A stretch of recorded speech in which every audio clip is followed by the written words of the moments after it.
ცვლილება როგორც მთავარსარდალში, ასევე გენერალური შტაბის უფროსში. ჩვენ სხვა გზა არ გვაქვს, თუ გვინდა მტერი დავამარცხოთ.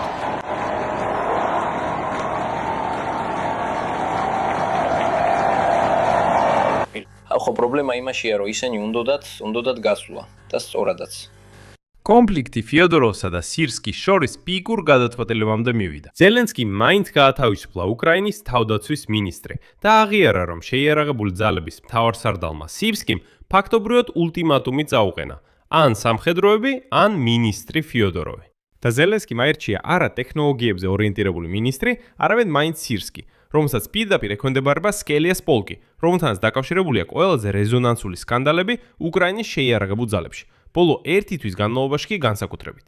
დღეს 16 ივლისს უკრაინის ათეულობით ქალაქში ხალხი გამოვიდა ქუჩებში ფიოდოროვის მხარდასაჭერად.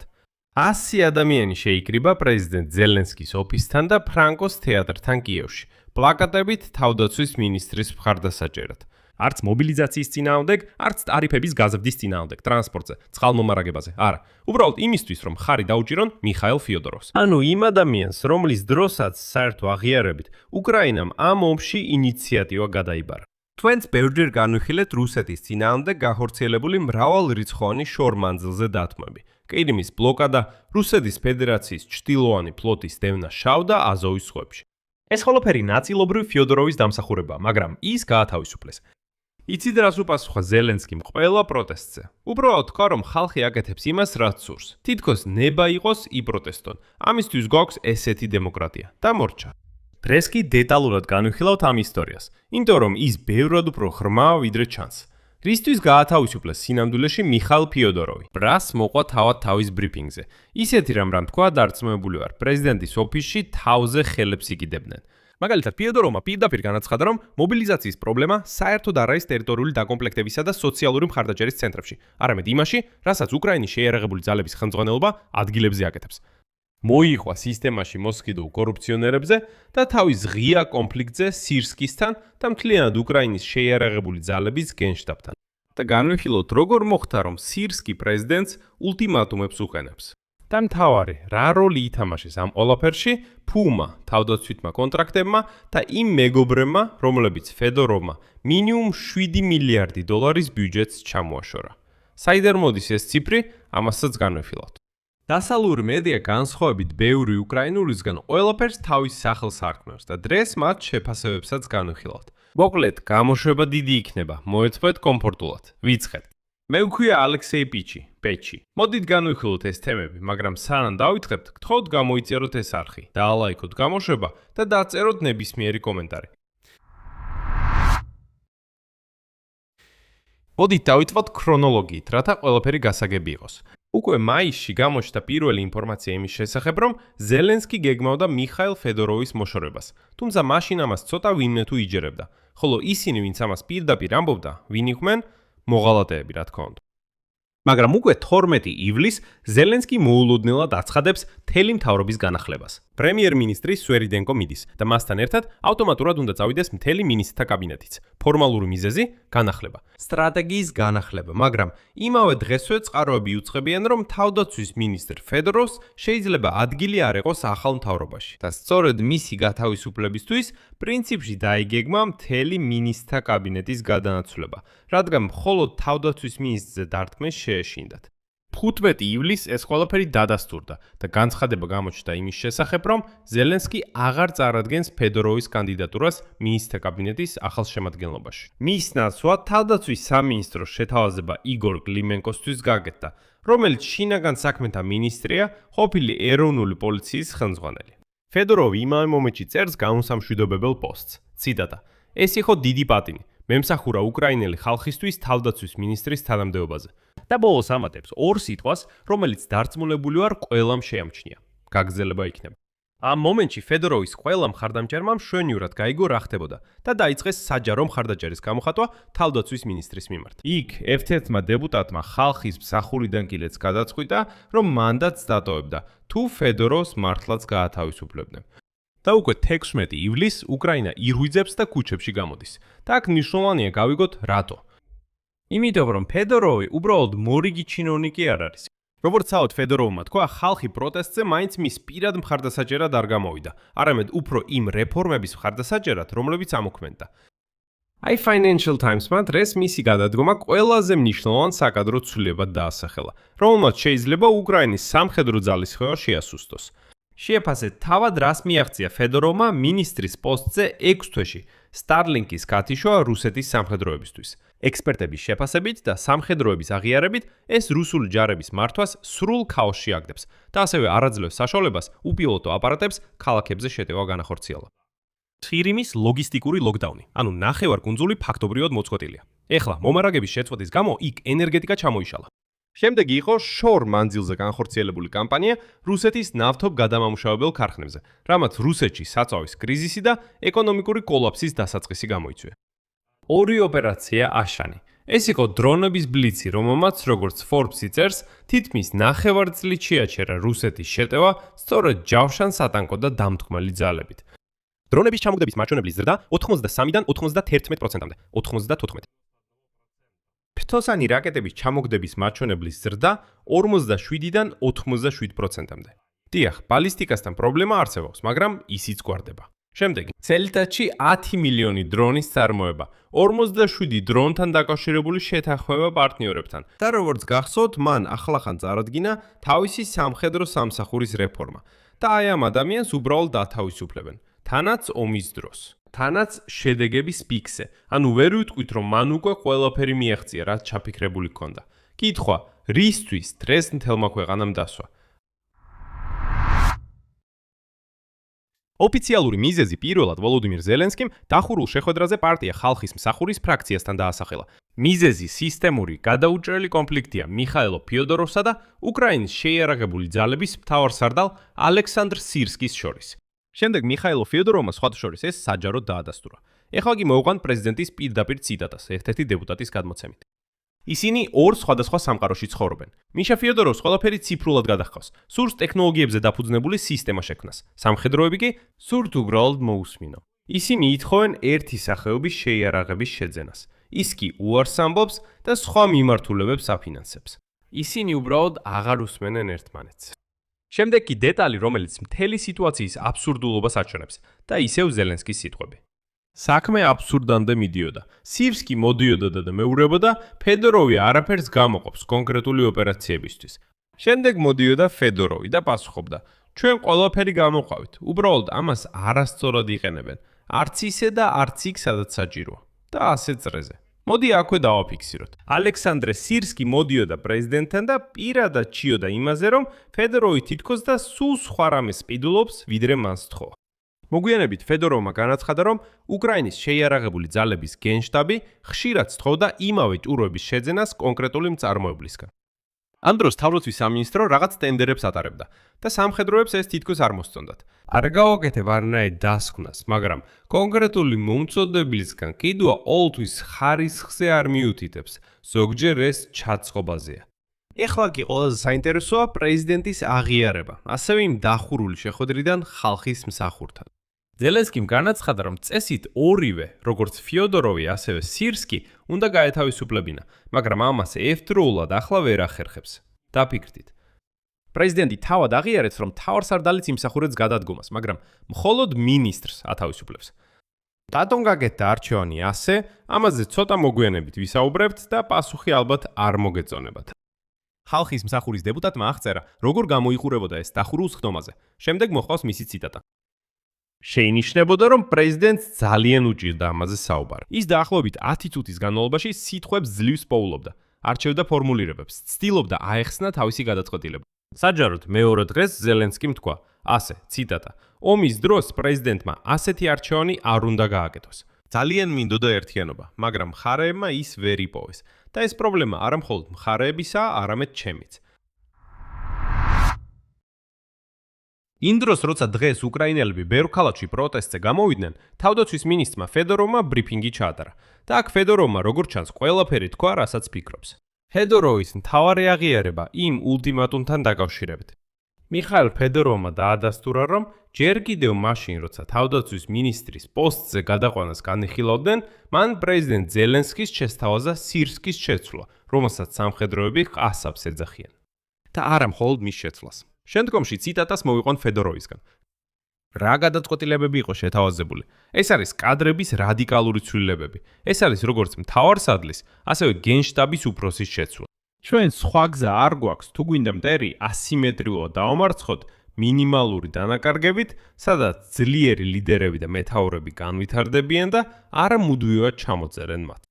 ზელენსკიმ ამ ცვლილებას მხარი არ დაუჭირა და მაინც სირსკის ენდო და ფედოროვმა მისი თქმით მიიღო გადაწყვეტილება. ციტატა. როცა პრეზიდენტმა თქვა, რომ სირსკის გათავისუფლებას არ აპირებს, ეს მისი გადაწყვეტილებაა, როგორც უმაღლესი მთავარსარდლის. მე დავთანხმდი და მზად ვიყავი მასთან მუშაობა მესწავლა. ანუ ფედოროვი მისი თქმით არანაირ ულტიმატულს არ აკენებდა და თანახმა იყო იმ გუნდში ემუშავა, რომელიც უკვე იყო. ანუ სირსკი თუა, მაშინ მასთან მუშაობაა საჭირო. და აქედან თავარი იწყება. ისევ ფედოროვის ციტატა. მაგრამ ჩვენ შევეჯახეთ ჩვენი ყველა ინიციატივის სრულ ბლოკირებას. ფედოროვის თქმით, სირსკი მზად არ იყო ნებისმიერი პრობლემის ღიად პირისპირ განხილვისთვის. სამაგიეროდ ციტატა. მზად იყო ინტრიგების დასაგეგმად, შეკვეთილი კამპანიების შესახებ ჭორების გასავრცელებლად და განხეთქილების დასათესად. ამ ისტორიის ფინალი ფედოროვმა ერთი ფრაზით ჩამოაყალიბა. ციტატა. საბოლოოდ მთავარსარდალმა პრეზიდენტს ულტიმატუმი წაუყენა, თუმცა პირადად მე აბსოლუტურად მზად ვიყავი მასთან მუშაობის გასაგრძელებლად. აი ეს არის. პირდაპირ ტექსტით ფედოროვი აღიარებს. მთავარსარდალი სირსკი პრეზიდენტს ულტიმატუმი წაუყენა და პრეზიდენტმა მთავარსარდალი აერჩია. მინისტრი კი გაათავისუფლა. წყაროებმა სხვათა შორის დაადასტურეს, რომ მთელი გენერალიტეტი არა მხოლოდ სირსკი, არამედ მთლიანად სირსკის გენერალიტეტი ზელენსკის ულტიმატუმი წაუყენა. ან ისინი, ან სამხედროები, ან ფედოროვის გუნდი. ამასთან უნდა ვაღიარო ფედოროვის ღირსება. ის სირსკის არ დაუნცირებია, არ შეურაცხყოფია. მან პირდაპირ თქვა, რომ მას როგორც სარდალს არ უნდა შეაფასო ნაკლებად. იმიტომ რომ 2022 წელს სირსკიმ როგორც ფედოროვმა განაცხადა, ქვეყანა გადაარჩინა. ეს არის კიევის, ხარკოვის დაცვა, ხერსომის გათავისუფლება და ასე შემდეგ. მაგრამ დაამატა, მას შემდეგ ომი შეიცვალა.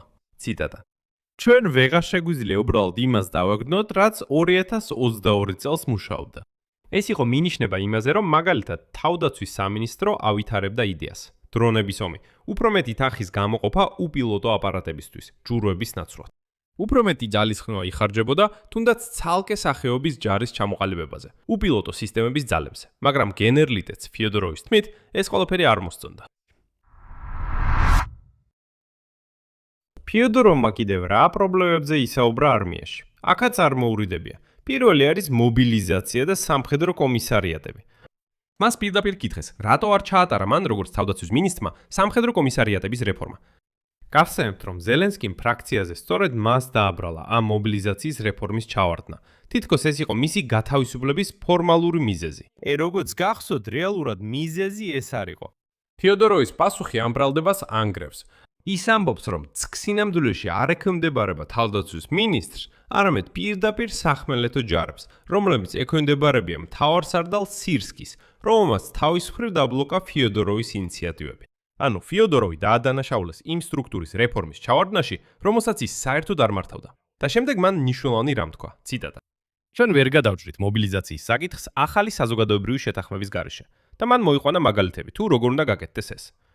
მესამე პიატი კორპუსი, სადაც ჩამოყალიბებულია დოქტრინა და ვერტიკალი, ან ხარტია, სადაც მინიმუმ 2000 უცხოელი დგას რიგში, რომ იბრძოლონ. კიდევ ერთი ციტატა. არმიაში არის დიდი რაოდენობის ადამიანები, რომლებიც მეტის გაკეთებას შეძლებენ თუ თავისუფლებას მისცემთ. საერთოდ ფიოდოროვის გზავნილი ძალიან მარტივია. მობილიზაციის საკითხს ვერ გადაწყვეტ, როცა თავად ჯარში უზარმაზარი პრობლემებია. და აქ ის იხსენებდა სკელის პოლკს. აქ ის იხსენებდა 155 ბრიგადის მეთაურს, რომელიც ცოტა ხნის წინ დააკავეს. თქვენ თვითონ იცით რისთვის. აი ასე. და ის ამბობს, რომ ამაზე უნდა იმუშაონ, რათა მათ, ვისაც მობილიზაციას უკეთებენ, ესმოდეთ სად ხვდებიან. მეორეა, კორუფცია თავამიაში. ფიოდოროვმა განაცხადა, რომ კორუფციისა და სკანდალების აღმოსაფრელად, როგორიცაა სკალის პოლკის გარშემო არსებული საქმე, ეს არის რეზონანსული ისტორია ბრიგადის მეთაურთან დაკავშირებით. საჭიროა შეიცვალოს უკრაინის შეიარაღებული ძალების ხელმძღვანელობა, იგივე სირსკი და გენშტაბის უფროსი გნატოვი. და მესამე, სახელმწიფოს მისი თქმით, აქვს ციფრული მონაცემები ფრონტზე არსებულ სიტუაციაზე, დანაკარგებზე და თითოეული ცალკეული მეთაურის მიღწევებზე. ანუ გენერლების ეფექტიანობა შეიძლება ობიექტურად გაიზომოს, არა ფიოდოროვის სიტყვებით, არა ვიღაცის სიტყვებით, არამედ რეალური ციფრული მონაცემებით. მაგრამ როგორც ჩანს, სწორედ ამ გაზომვის ეშინია, ან სულ მცირე, უფრთხის ვიღაც. ეხლა კი ის, რაზეც დღეს პირდაპირ წევენ დასავლური მედია საშუალებები და რასაც ჩვენთან, როგორც იტყვენ, კბილებდაჭერით ამბობენ, ფული. Forbes-ი იუწყება. თავდაცვის სამინისტროში მოსვლის შემდეგ ფედოროვმა დაიწყო მასშტაბური აუდიტი, რომელმაც მილიარდობით დოლარის კორუფციული გარიგებები გამოავლინა. ეკონომისტი ასახელებს ციფრს. აუდიტმა დაახლოებით 7.2 მილიარდი დოლარის ზედმეტი ხარჯი გამოავლინა. და ფედოროვი, როგორც წერს Forbes-ი, მოქმედდა სწრაფად და დაუნდობლად. და შემდეგ ციტატა თავად ფედოროვისგან. ჩვენ თქვით, მოდი ყველა პოლიგრაფზე გავატაროთ. ისინი, ვინც არ დაეთანხმათ, დაუყოვნებლივ გაათავისუფლეს.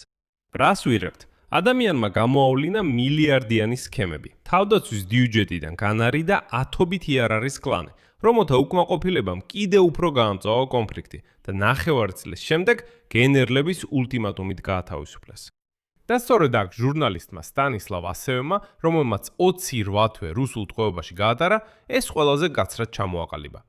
მისი თქმით, ზელენსკი იმ მხარეს დადგა, ვინც პრეზიდენტს ურჩევდა ფიოდოროვის გათავისუფლებას, რათა თავდაცვის სამინისტროდან მილიარდების ამოღება გაებრძელებინათ. Financial Times-ი ამატებს, ციტატა: ფიოდოროვი ხელს უშლიდა გავლენიან პირებს თავდაცვის კონტრაქტებზე ფულის შოვნაში. ხოლო თავად ფიოდოროვმა ბრიფინგზე ფრაზა თქვა, სადაც ყველაფერი ნათლად იკითხება. ციტატა: როცა პრეზიდენტთან მოდის 90 ადამიანი, რომლებსაც ჩვენი მუშაობის შემდეგ უკრაინის თავდაცვის სამინისტროში პრობლემები შეექმნათ, ალბათ მას როგორც ადამიანს უჭირს ეს ყველაფერი გააანალიზოს და სწორი გადაწყვეტილება მიიღოს. ეს 90 გარემოცვის წევრი ის ადამიანები არიან, ვისთვისაც ფიოდოროვის მუშაობამ შეიძლება ბოდიში ჯიბეს დაარტყა. ამ ფონზე არმიისა და საზოგადოების რეაქცია. საჰაერო ძალების სარდლის მოადგილემ, პოლკოვნიკმა პაველ ელიზაროვმა პროტესტის ნიშნად გადადგა და ფიოდოროვის გათავისუფლება აბსოლუტურ ბოროტებად მოიხსენია. თავდაცვის სამინისტროს მრჩევლები წავიდნენ, ესენი არიან სერგეი ბესკრესნოვი, ლეგენდარული ფლეში და სტერნენკო, რომელმაც დაწერა ციტატა: სახელმწიფო ბევრად უფრო შორს დადგა გამარჯვებისგან. ხალხის მსახურის დეპუტატმა პატურაევმა განაცხადა, რომ დეპუტატის მანდატს დატოვებს, რადგან არ ეთანხმება საკადრო პოლიტიკას. ევროკომისარმა თავდაცვის საკითხებში კუბილიუსმა ახსნა განმარტებები მოითხოვა და მიმდინარე მოვლენები მთელი ევროპის კავშირისათვის დიდ სიურპრიზად დაასახელა. ხერსონის ადმინისტრაციის სამხედრო ბელკოვსკიმ დაწერა: შეჭრის დაწყებიდან ყველა თავდაცვის მინისტრს შორის ის საუკეთესოა.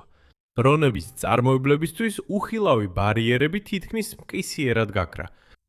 და აი ფიოდოროვის ნაცვლად ეხლა თავდაცვის მინისტრი ალბათ იქნება ყოფილი თავდაცვის მინისტრი. შინაგან საქმეთა მინისტრი კლიმენკო. კლიმენკო პოლიციელია, სისტემის კაცია, დისციპლინის კაცია, მაგრამ ნამდვილად არა ტექნოლოგიების კაცი. და აი დასავლელი დამკვირვებლები პირდაპირ წერენ: კლიმენკო გენერლებსა და კონტრაქტორებს უბრალოდ იდეალურად აწყობთ.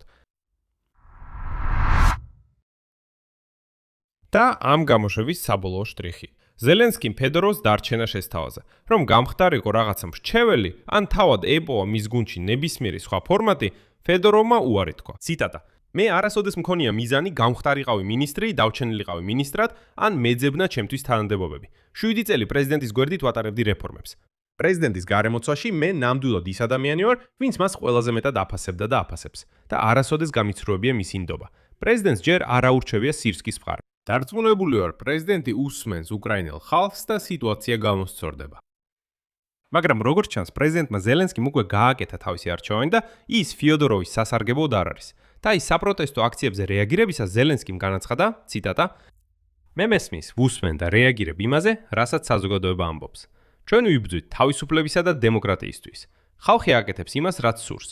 უნდოდათ გამოსვლა და სწორადაც მოიქცნა. ფიოდოროვი დარჩება ჩემს გუნდში, თუმცა მისი ზუსტი როლი მოგვიანებით გამოცხადდება. ფიოდოროვმა თავად ასე დააკომენტარა პროტესტები. ხალხი გამოვიდა არა ფიოდოროვისთვის, არამედ საკუთარი თავისთვის. ეხლა საქმე ჩემზე არ არის. საუბარია პრობლემის ფესვზე, რომელიც უნდა გადაიჭრას. ამჟამინდელ კონსტრუქციაში გამარჯვება შეუძლებელია. მოდით შევაჯამოთ. ომის შუაგულში გათავისუფლდა ყველაზე შედეგიანი თავდაცვის მინისტრი. თანაც გათავისუფლდა მთავარსარდალ სირსკის ულტიმატუმით, რომელსაც თავად პრეზიდენტი თითქოს და ასევე შესაძლებლად მიიჩნევს. სხვათა შორის, ამის შემდეგ ფიოდოროვის გათავისუფლების შემდეგ სირსკიმ კიდევ დამცინავად დაწერა პოსტი, თითქოს ეს მისი გათავისუფლების ოპერაციების დამსახურება. უფრო ზუსტად რომ 2022 წელს რუსების კიევში შესვლის აღკვეთის წყალობით ფიოდოროვს დღეს კიევში ბრიფინგების ჩატარება შეუძლია.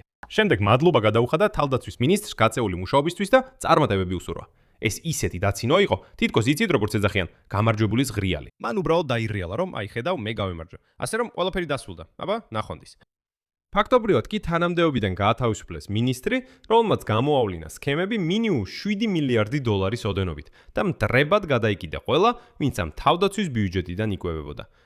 ხალხი გამოვიდა პროტესტზე, ხოლო პრეზიდენტმა უპასუხა, რომ ისინი უბრალოდ იმას აკეთებენ, რაც უნდათ. ანუ გამოვიდნენ, კარგი, სუპერ, კოჩაღები არიან. პირადად მე დიდად არ მჯერა იმ ისტორიის, რომ ფიოდოროვს დააბრუნებენ. უფრო სავარაუდო, რომ მას მრჩევლის როლს მოუფიქრებენ. გენერლები გამარჯვებას იზეიმებენ და ყველაფერი ისევ ძველებურად გაგრძელდება. და პროტესტი ნელ-ნელა ჩაცხრება. ეხლა ზელენსკის არ აწყობს ალექსანდრ სირსკისთან ბრძოლა, რომელსაც როგორც ჩანს პრეზიდენტზე შეუზღუდავი ძალაუფლება აქვს მიღებული. მაგრამ ხას უსვამ, ეს მხოლოდ ვარაუდებია. ეს უბრალოდ ჩემი ვარაუდებია. მაგრამ იცით, ამ ისტორიამ რაღაც გამახსენა. 2024 წლის თებერვალი. პოპულარული სამხედრო მეთაური, კონფლიქტი ბანკოვაიესთან, გათავისუფლება, საზოგადოებრივი აღშფოთების აფეთქება და არაფრით დასრულდა. იცით რაზე ვაბარაკობ? ეს არის ვალერი ზალუჟნის ისტორია. იმეორებს თავს. 2026 წლის ივლისი. პოპულარული მინისტრი. კონფლიქტი ბანკოვაიესთან, გათავისუფლება, პროტესტები. უბრალოდ აქ როლები ოდნავ სარგისებურად შეიცვალა. მაშინ სამხედრო მოხსნეს სამოქალაქო ხელისუფლების სასარგებლოდ. ეხლა სამოქალაქო მინისტრს სამხედრო ხელმძღვანელობის სასარგებლოდ ხსნიან. და აქ ჩნდება უხერხული კითხვა, რომელსაც უკვე სვამენ დასავლელი დამკვირვებლები. ჩვენთან რატომღაც ერიდებიან? ფიოდოროვი იყო მთავრობის ყველაზე პოპულარული წევრი, ყველაზე პოპულარული მინისტრი. მის მხარდასაჭერად ომის დროსაც კი ხალხი გამოდის პროტესტზე. და აი აქ ჩნდება პრობლემა, როგორც დასავლური მედია წერს. ზალუჟნის საქმემ შემდეგ ჩატარებულმა გამოკითხვებმა საქმე ბრჭყალებში ასწავლა ბანკოვაიას ერთ მარტივ რამეს. ნებისმიერი ფიგურა, რომელსაც დამოუკიდებელი რეიტინგი აქვს, მომავალში კონკურენტია. სირსკი თავისი ანტირეიტინგით სკელიას პოლკთან დაკავშირებული სკანდალის შემდეგ, მობილიზაციის ჩავარდნის შემდეგ პოლიტიკურად უსაფრთხოა. და თავად ფედოროვიც გაითვალისწინეთ, იქცევა როგორც ადამიანი, რომელსაც ეს ყველაფერი კარგად ესმის. მან უარი თქვა შემოთავაზებულ მრჩევლის თანამდებობაზე. მან უბრალოდ არ ისურვა დეკორაციად ქცევა. ის პირადად არ ესხმის თავს ზელენსკის. პირიქით, ხაზგასმით ამბობს, 7 წელია პრეზიდენტის გვერდით ვარ, არასდროს გამიცრუებია მისი იმედი. მის გარემოცვაში მე ის ადამიანი ვარ, ვინც ყველაზე მეტად ვაფასებდი მას. ეს არ არის ნაწყენი ჩინოვნიკის ენა. ეს უკვე პოლიტიკოსის ენა, რომელიც სუფთა ხელებს ინარჩუნებს და რაც ძალიან მნიშვნელოვანია, ღია კარს ტოვებს. აქ ვფიქრობ დაფიქრების საფუძველია. როგორც პრეზიდენტი ოდესღაც ამბობდა, იფიქრეთ. აქ წერტილებს დავსვამ. თქვენი აზრები, თქვენი დასკვნები დაწერეთ კომენტარებში ამ გამოშვების ქვეშ. ეხლა დარწმუნებული ვარ კომენტარებში იქნება. ზოგი დამადანაშაულებს რომ პორხობოტი ვარ, სხვები ითქვენ რომ ზელებოტი ვარ. მესამეები ამბობენ, აჰა, შენ წახვედი, საერთოდ მოღალატე ხარ. მოკლედ, ეხლა როგორც ყოველთვის ბევრი უკმაყოფილო კომენტარი წამოვა, ბევრი. აჰა, პეჩი, შენე გამიცრუე იმედი. მაშინვე აი ისინი მის დაწერს. პეჩი, შენვე გამიცრუე იმედი. მე თქვენ მოხიბლას არ ვცდილობდი. მე არასდროს მქონია მიზანი თქვენი მოხიბლა. მე არასდროს მიცდია რომ თქვენთვის მოვწონებოდი. ამიტომ სანამ ასეთ რამეს დაწერთ, დაფიქრდით. ეს მე გაგიცრუეთ იმედი, თუ პრობლემა თქვენშია კონკრეტულად. აქ წერტილებს ვსვამ. დაწერეთ თქვენი აზრები, თქვენი დასკვნები კომენტარებში. გამოიწერეთ არხი, დააჭირეთ ზარს და არ დაგავიცნეთ ლაიქის დაჭერა. ამით ყველაფერი დასრულდა. იზრუნეთ საკუთარ თავზე. ყველას მშვიდობით.